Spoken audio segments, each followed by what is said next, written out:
नमस्कार। आज की बात में आपका स्वागत है। आज सबसे पहले मैं आपको सुप्रीम कोर्ट के एक अहम फैसले के बारे में बताना चाहता हूं। कभी कभी चुनावी खबरों के शोर में ऐसी खबरें दब जाती हैं, लेकिन नेशनल इंटरेस्ट में, देश हित में ऐसी खबरों को जानना समझना जरूरी है।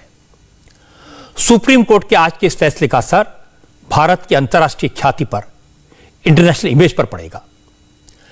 कहने को तो खबर इतनी सी है कि सुप्रीम कोर्ट ने आज देवास मल्टीमीडिया की पिटीशन खारिज कर दी, अपील को रिजेक्ट कर दिया। यह appeal national company law tribunal यानी एनसीएलटी के फैसले के खिलाफ थी। एनसीएलटी ने देवास मल्टीमीडिया को वाइंड अप करने का आदेश दिया था। तो आज के इस फैसले का मतलब है कि देवास मल्टीमीडिया को लिक्विडेशन में जाना होगा, इस कंपनी को खत्म कर दिया जाएगा। लेकिन बात इतनी नहीं है। सुप्रीम कोर्ट ने माना कि देवास मल्टीमीडिया नाम की एक कंपनी फर्जी थी, फ्रॉड करने के लिए बनाई गई थी और उसका इरादा कुछ अफसरों के साथ मिलकर देश को लूटना था। अब देवास वही कंपनी है जिसने भारत के खिलाफ इंटरनेशनल लेवल पर कई मुल्कों में कई केस फाइल किए हैं। देवास को अक्टूबर 2020 में भारत सरकार के खिलाफ 835 करोड़ रुपए का आर्बिट्रेशन का अवार्ड मिला था। इसका नतीजा यह हुआ कि फ्रांस और कनाडा में कोर्ट ने यह आदेश दे दिया कि देवास मल्टीमीडिया की 835 करोड़ की ड्यूज को रिकवर करने के लिए इन देशों में भारत सरकार की प्रॉपर्टीज को जब्त किया जाए। कनाडा में तो एयर इंडिया और एयरपोर्ट अथॉरिटी की संपत्ति को जब्त करने की कार्रवाई शुरू भी हो गई थी। इसीलिए मैंने कहा यह ऐसा मुद्दा है जिस पर पूरी दुनिया में भारत की साख पर पट्टा लग रहा था। हालांकि अब सुप्रीम कोर्ट ने देवास मल्टीमीडिया को फर्जी कंपनी घोषित कर दिया है, इसे वाइंड अप करने का आदेश दे दिया है।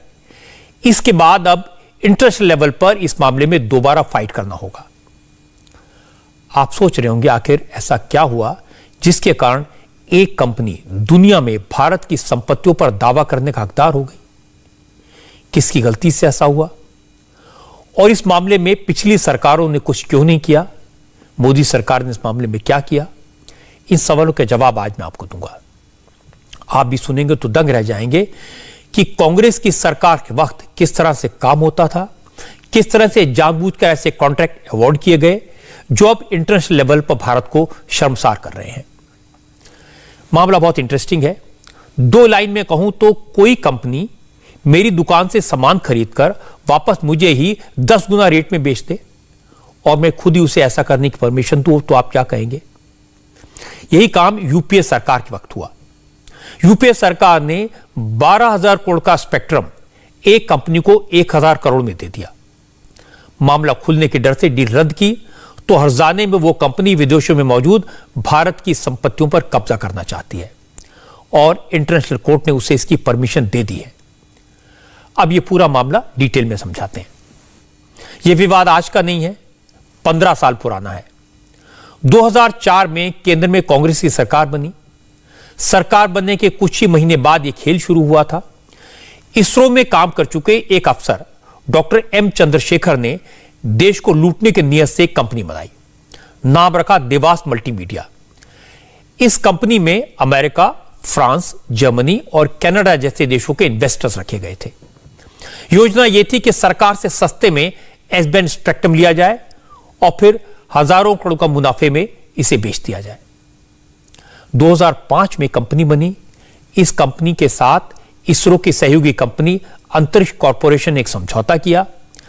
इस करार के तहत देवास मल्टीमीडिया कंपनी को भारत के लिए 2 सैटेलाइट बनाने थे, भारत में डिजिटल और मल्टीमीडिया सर्विसेज देनी थी। सरकार ने समझौतों को पूरा करने के लिए देवास मल्टीमीडिया कंपनी को स्पेक्ट्रम का एस बैंड देने का वादा भी किया। यहीं पर खेल हो गया। इसी खेल के लिए कंपनी बनी थी। डॉक्टर मनमोहन सिंह की सरकार थी और इस सरकार ने जब बीएसएन और एमटीएनएल जैसी सरकारी कंपनियों को स्पेक्ट्रम का एस बैंड दिया तो उनसे 12,500 करोड़ रुपए से ज्यादा की कीमत मांगी। लेकिन देवास मल्टीमीडिया को एस बैंड स्पेक्ट्रम देने के एवज में 1,000 करोड़ रुपए मांगे गए। साफ है उस वक्त की सरकार में बैठे अफसरों ने जानबूझकर देश के हितों को नुकसान पहुंचाने की कोशिश की। सरकारी खजाने को हजारों करोड़ रुपए का घाटा हुआ। अब सवाल है कि आखिर सरकार ने एक प्राइवेट कंपनी को एस बैंड स्पेक्ट्रम दे दिया, कंपनी के साथ करार भी हो गया, तो मामला आईसीसी आर्बिट्रेशन ट्राइब्यूनल तक कैसे पहुंच गया, अंतर्राष्ट्रीय कोर्ट में कैसे पहुंचा? हुआ यह कि देवास मल्टीमीडिया से एग्रीमेंट तो हो गया, लेकिन देवास मल्टीमीडिया ने कोई काम नहीं किया। इस दौरान कांग्रेस की सरकार थी। 2.25 लाख करोड़ का 2G स्पेक्ट्रम घोटाला उजागर हो गया। क्योंकि इस घोटाले में मनमोहन सिंह की सरकार बुरी तरह से घिर गई थी, इसलिए सरकार ने घबराकर देवास मल्टीमीडिया के करार को भी रद्द कर दिया। लेकिन इसमें कई लूपहोल छूट गए। सरकार ने इस करार को देश की सुरक्षा के साथ नहीं जोड़ा, उसमें नेशनल सिक्योरिटी का क्लॉज नहीं डाला। देवास मल्टीमीडिया में अमेरिका, फ्रांस, जर्मनी और कनाडा जैसे देशों के इन्वेस्टर्स का पैसा लगा था। उन्होंने रिकवरी के लिए इंटरनेशनल चैंबर ऑफ कॉमर्स यानी आईसीसी में मुकदमा कर दिया। जब ICC international court of arbitration में सुनवाई शुरू हुई तो मनमोहन सिंह की सरकार ने वकील ही अपॉइंट नहीं किया। आईसीसी कोर्ट ऑफ आर्बिट्रेशन ने खुद ही एक वकील अपॉइंट किया। इस वकील को भी सरकार की तरफ से कोई जानकारी मुहैया नहीं कराई गई। आखिरकार आईसीसी कोर्ट ऑफ आर्बिट्रेशन ने देवास मल्टीमीडिया को भारत सरकार की संपत्तियों को बेचकर अपना पैसा रिकवर करने का आदेश दे दिया। आईसीसी के आदेश के बाद अमेरिका, फ्रांस, जर्मनी और कनाडा में केस शुरू हो गए और भारत की संपत्तियां खतरे में पड़ गई, इज्जत भी। इस बीच मोदी सरकार एक्शन में आई। उसने एक तरफ तो इस मामले की जांच का आदेश दिया, दूसरी तरफ अंतर्राष्ट्रीय अदालतों में मुकदमों की पैरवी शुरू की और इसके साथ साथ मोदी सरकार के निर्देश पर इसरो की सहयोगी कंपनी अंतरिक्ष कॉरपोरेशन ने एनसीएलटी में देवास मल्टीमीडिया के खिलाफ अपील की। कहा कि कंपनी को बंद कर दिया जाए क्योंकि यह कंपनी फ्रॉड करने की बदनीति से बनाई गई थी। एनसीएलटी ने कंपनी को खत्म करने का फैसला सुनाया। देवास मल्टीमीडिया ने इसे पैसे एनसीएलटी में चैलेंज किया और जब वहां से भी हार गए तो फिर इसके खिलाफ सुप्रीम कोर्ट में अपील की। लेकिन मोदी सरकार ने सुप्रीम कोर्ट में मजबूती से पक्ष रखा और आज सुप्रीम कोर्ट ने भी एनसीएलटी के फैसले को बरकरार रखा। इसका मतलब यह हुआ कि अब इंटरनेशनल कोर्ट में भारत का पक्ष मजबूत होगा। जब कोई कंपनी बदनीति से बनाई गई हो, फ्रॉड करने के लिए बनाई गई हो, लिक्विडेशन में चली जाए तो फिर उसके दावा करने का क्या मतलब? सुप्रीम कोर्ट का आज जो जजमेंट आया है, जिस तरह से सुप्रीम कोर्ट ने डिसमिस किया है पूरे केस को, जो देवास मल्टीमीडिया की अपील थी अगेंस्ट एनसीएलटी के खिलाफ, उसको पूरे तौर से खारिज कर दिया है सुप्रीम कोर्ट ने।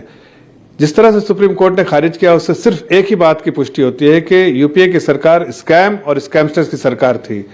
जिस तरह से मनमोहन सिंह सोनिया गांधी जी के इशारे पे बार बार कोई ना कोई ऐसा काम करते थे जो कि जिसका मकसद रहता था कि देश को पीछे छोड़ना है, देश को पीछे ढकेलना है और परिवार को आगे आगे करना है। इसलिए बहुत सारे जगह पर कॉम्प्रोमाइज किया गया पैसा बनाने के लिए, देश को पीछे करने के लिए। यहां तक कि मल्टीमीडिया केस में आप देखिए, देवास मल्टीमीडिया केस में नेशनल सिक्योरिटी से भी कॉम्प्रोमाइज किया गया चंद पैसों के लिए। और यह सारा कुछ जो हुआ वो सोनिया गांधी जी और कांग्रेस के इशारे पे मनमोहन सिंह ने किया। यह खबर बड़ी है, बात अहम है, क्योंकि देश की प्रतिष्ठा का सवाल है।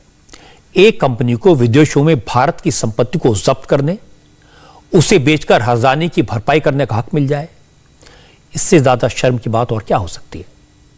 ये वैसे ही जैसे किसी कंपनी को दिल्ली में रेल भवन या शास्त्री भवन जैसी सरकारी बिल्डिंग को जब्त करने का हक मिल जाए। ये देश की छवि को मिट्टी में मिलाने जैसा नहीं तो और क्या है? सवाल यह है, जो कंपनी इसरो के पुराने अफसर ने बनाई, उससे कांग्रेस की सरकार ने डील क्यों की? जिस एस बैंड स्पेक्ट्रम के लिए मनमोहन सिंह की सरकार ने बीएसएनएल से 12,000 करोड़ से ज्यादा वसूले, वो एस बैंड स्पेक्ट्रम देवास